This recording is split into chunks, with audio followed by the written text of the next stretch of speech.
ಇನ್ನು ವಾಲ್ಮೀಕಿ ನಿಗಮದಲ್ಲಿ ಅಕ್ರಮ ಆರೋಪ ಮಾಜಿ ಸಚಿವ ಬಿ ನಾಗೇಂದ್ರಗೆ ಸಿಬಿಐ ನೋಟಿಸ್ ವಿಚಾರಣೆಗೆ ಹಾಜರಾಗುವಂತೆ ಸೂಚನೆಯನ್ನ ಕೊಡಲಾಗಿದೆ.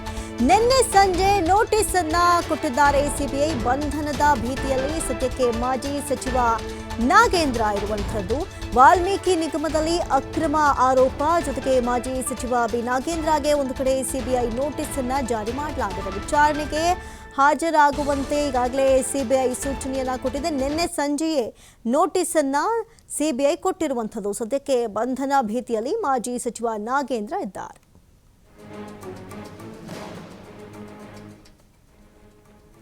ಹೆಸರು ವಾಲ್ಮೀಕಿ ನಿಗಮದಲ್ಲಿ ಅಕ್ರಮ ಆರೋಪ ಏನು ಕೇಳಿಬಂದಿತ್ತು, ವಿಚಾರಕ್ಕೆ ಸಂಬಂಧಪಟ್ಟಂತೆ ಮಾಜಿ ಸಚಿವ ಬಿ ನಾಗೇಂದ್ರಗೆ ಸಿಬಿಐ ಇದೀಗ ನೋಟಿಸ್ ಜಾರಿ ಮಾಡಿರುವಂಥದ್ದು. ವಿಚಾರಣೆಗೆ ಹಾಜರಾಗುವಂತೆ ನೋಟಿಸ್ ಅನ್ನ ಕೊಡಲಾಗಿದೆ. ನಿನ್ನೆ ಸಂಜೆಯೇ ನೋಟಿಸ್ ಅನ್ನ ಸಿಬಿಐ ಕೊಟ್ಟಿದ್ದು ಸದ್ಯಕ್ಕೆ ಬಂಧನಕ್ಕೆ ಒಳಗಾಗುವಂತಹ ಸಾಧ್ಯತೆ ಇದೆ. ಹಾಗಾಗಿ ಈಗಾಗಲೇ ನೋಟಿಸ್ ಕೊಡಲಾಗಿದ್ದು ವಿಚಾರಣೆಗೆ ಹಾಜರಾಗುವಂತೆ ಸೂಚನೆಯನ್ನ ಕೊಡಲಾಗಿದೆ.